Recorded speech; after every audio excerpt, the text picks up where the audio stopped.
আসসালামু আলাইকুম। সংবাদে আপনাদের সবাইকে স্বাগত। সংবাদ শিরোনাম। ভোটের মাঠে এবার 4টি জোটের লড়াই। যুগপৎ আন্দোলনের সঙ্গীদের নিয়ে সুবিধাজনক অবস্থায় বিএনপি। নতুনদের সঙ্গে সমঝোতায় সময় লাগতে পারে জামায়াতের। শরিক দলগুলির সঙ্গে আলোচনা করে করা হয়েছে অনেক কিছু। জামাত যেহেতু এখানে বড় স্টেক হোল্ডার হিসেবে এটা বাস্তবতা।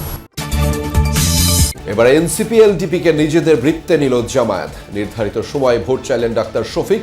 জোট গড়া নিয়ে তীব্র চাপে এনসিপি। প্রথমবারের মতো গুলশানে অফিস করলেন বিএনপির ভারপ্রাপ্ত চেয়ারম্যান তারেক রহমান। উজ্জীবিত কর্মীরা, অনুপ্রেরণা ও গতিশীলতার আশা নেতাদের। নির্বাচন কমিশনকে সহযোগিতা করার জন্য আমরা সিদ্ধান্ত নিয়েছি। বাংলাদেশ সম্বন্ধে আলোচনা করছি, বাংলাদেশের ভবিষ্যৎ নিয়ে আলোচনা করছি, রাজনীতি নিয়ে আলোচনা করছি। উৎসব মুখর পরিবেশে সারা দেশে কর্মী সমর্থকদের নিয়ে প্রার্থীদের মনোনয়নপত্র দাখিল। ফরম সংগ্রহ ও জমাদান শেষ হচ্ছে কাল। ময়মনসিংহের হালুয়াঘাট দিয়েই ভারতে পালান হাদি হত্যার অভিযুক্ত ফয়সাল আলমগীর, জানালো ডিএমপি। বিচারের দাবিতে আজও ইনকিলাব মঞ্চের কর্মসূচি। উদ্বিগ্ন সরকার। বর্তমান অন্তর্বর্তী সরকার, এই অন্তর্বর্তী সরকারের মেয়াদেই হাদি ভাইয়ের হত্যার বিচার সম্পূর্ণ করা হবে ইনশাআল্লাহ। ভারতে মুসলিম ও খ্রিস্টানদের উপর হামলায় ঢাকার উদ্বেগ। দিল্লির বিরুদ্ধে পরিকল্পিত মিথ্যাচারের অভিযোগ পররাষ্ট্র মন্ত্রণালয়ের। এখন পর্যন্ত যার সমীকরণ, তাতে 4টি জোটে ভাগ হয়ে নির্বাচনে লড়তে যাচ্ছে রাজনৈতিক দলগুলো। প্রধান জোটে বিএনপি ও যুগপৎ আন্দোলনের শরিকরা। তাদের বিপরীতে এনসিপি এলডিপি নিয়ে জোটের চূড়ান্ত ঘোষণা আজই দিয়েছে জামায়াত। কমিশনের ঘোষণা অনুযায়ী মনোনয়নপত্র জমা দেয়া যাবে আগামীকাল সোমবার পর্যন্ত। আসন সমঝোতা চূড়ান্ত করতে দলগুলো অপেক্ষা করতে পারে মনোনয়নপত্র প্রত্যাহারের শেষ দিন পর্যন্ত। সহকর্মী আরিফুর রহমান সবুজ জানাচ্ছেন বিস্তারিত। যদি স্ট্যান্ডিং কমিটি মনে করে, পার্লামেন্ট বোর্ড মনে করে। মাস দুয়েক আগেই 237 আসনে ধানের শীষের প্রার্থী ঘোষণা করে বিএনপি। পরে 2 দফায় মোট 272 আসনে প্রার্থী ঘোষণা করা হয়। এটাকেই ধরে নিতে হবে যে আমাদের সবচেয়ে অ্যাপ্রোপ্রিয়েট প্রার্থী তালিকা।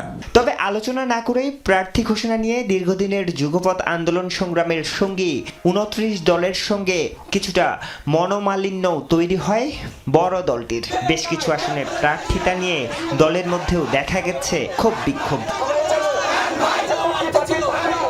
দীর্ঘ আলাপ আলোচনার পর শেষ পর্যন্ত 16টি আসনে যুগপৎ আন্দোলনের শরিকদের ছেড়ে দিয়েছে বিএনপি। আর অন্তত 10টি আসন নিয়ে চলছে আলোচনা। ভারপ্রাপ্ত চেয়ারম্যান তারেক রহমান দেশে ফেরার পর শেষ মুহূর্তে প্রার্থী ও আসন বদল হয়েছে কয়েকটিতে। ঢাকা 17 আসনে মনোনয়ন নিয়েছেন তারেক রহমান নিজে। অসুস্থতা বিবেচনায় বিকল্প প্রার্থী রাখা হয়েছে খালেদা জিয়ার 3টি আসনে। শরিক দলগুলির সঙ্গে আলোচনা করে করা হয়েছে অনেক কিছু।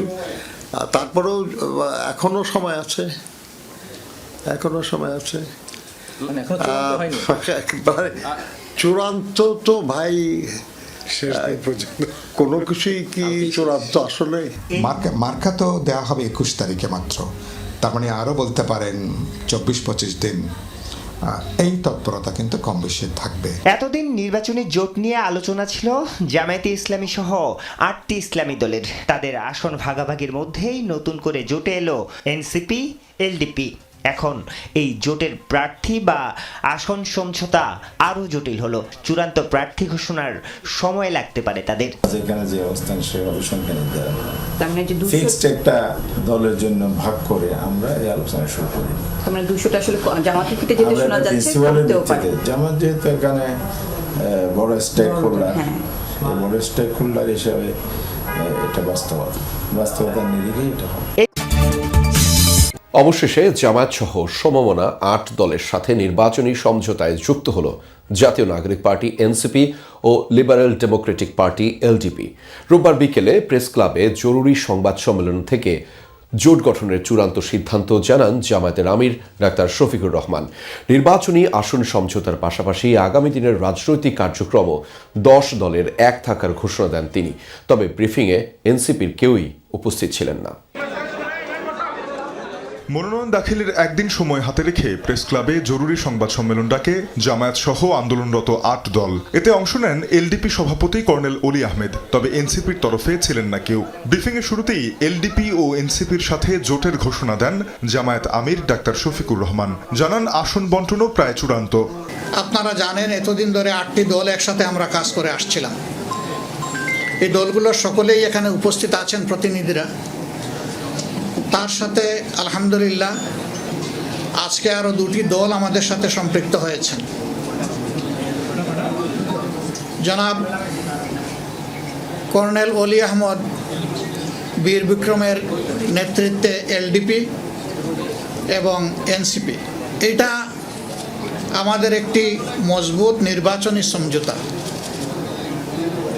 সারা বাংলাদেশের 300 আসনে আমরা বসে নিজেদের মধ্যে আলাপ আলোচনার মধ্য দিয়ে বিভিন্ন আসন আমাদের মধ্যে আমরা নির্ধারণ করেছি।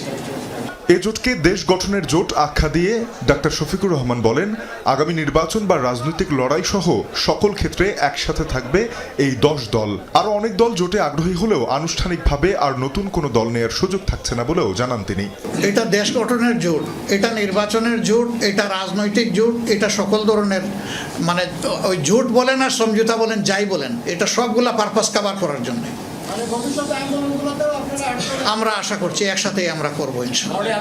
দলীয় কর্মসূচি যার যার অনেকগুলা থাকবে, তারপরে ন্যাশনাল ইস্যুতে যেখানেই প্রয়োজন আমরা একসাথে করবো ইনশাআল্লাহ। আরও অনেকগুলা দল তারা আগ্রহী ছিলেন, বাট এই প্রক্রিয়া এই মুহূর্তে এখানে সম্পৃক্ত করা আমাদের জন্য খুবই দুরূহ হয়ে গেছে। ত্রয়োদশ জাতীয় সংসদ নির্বাচনের 1.5 মাস বাকি থাকলেও সবার জন্য সমতল মাঠ এখনো তৈরি হয়নি বলে অভিযোগ করেন জামায়াত আমির। ঘোষিত তারিখেই নির্বাচন আয়োজনে সরকার ও নির্বাচন কমিশনকে সর্বাত্মক সহযোগিতার অঙ্গীকারও করেন তিনি। সরকার একটা সুষ্ঠু নির্বাচনের জন্য তাদের যে করণীয়, নির্বাচন কমিশন এবং সরকার সেই দায়িত্ব তারা পালন করবেন। এখনো তাদের অনেক কাজ বাকি রয়ে গিয়েছে, এখনো সমতল মাঠ তৈরি হয়নি সকলের জন্য। সেই মাঠ তৈরির কাজটা হচ্ছে সরকার এবং নির্বাচন কমিশনের। তারা যে কোনো ধরনের লোভ লালসা ভয়ভীতি এবং কারো প্রতি কোনো ধরনের আনুকূল্যের ঊর্ধ্বে উঠে তারা তাদের দায়িত্ব পালন করবেন। সাংবিধানিক নৈতিক দায়িত্ব এটা আমরা এবং জাতি তাদের কাছে প্রত্যাশা করে। এর যে কোনো ধরনের ব্যতিক্রম এই জাতি মানবে না। ডাক্তার শফিকুর রহমান বলেন, বিগত 3 নির্বাচনের মতো ভোটাধিকার হরণের চেষ্টা হলে বরদাস্ত করা হবে না। এখানে কোনো একক দল কোনো আসন বন্টন করবে না। আমরা যেখানে যার ন্যায্যতা তার ভিত্তিতেই আমরা আলহামদুলিল্লাহ আসনগুলো হাতে তুলে দিব সবার। নিজ কার্যালয়ে প্রথম অফিস করলেন বিএনপির ভারপ্রাপ্ত চেয়ারম্যান তারেক রহমান। দুপুরে গুলশানে চেয়ারপারসনের কার্যালয়ে তাকে স্বাগত জানান দলের স্থায়ী কমিটির সদস্যরা। এই কার্যালয়ে তারেক রহমানের এটি প্রথমবারের মতো আসা, যার মধ্য দিয়ে নতুনভাবে শুরু হলো রাজনৈতিক পথ চলাও। অনানুষ্ঠানিকভাবে দলের স্থায়ী কমিটির বৈঠকও করেন তিনি, যেখান থেকে আগামী নির্বাচন ঘিরে নির্বাচন কমিশনকে সহযোগিতার সিদ্ধান্ত নেয় বিএনপি। আলোচনা হয় গণতান্ত্রিক উত্তরণ ও জনজীবনের নানান সংকট নিয়েও।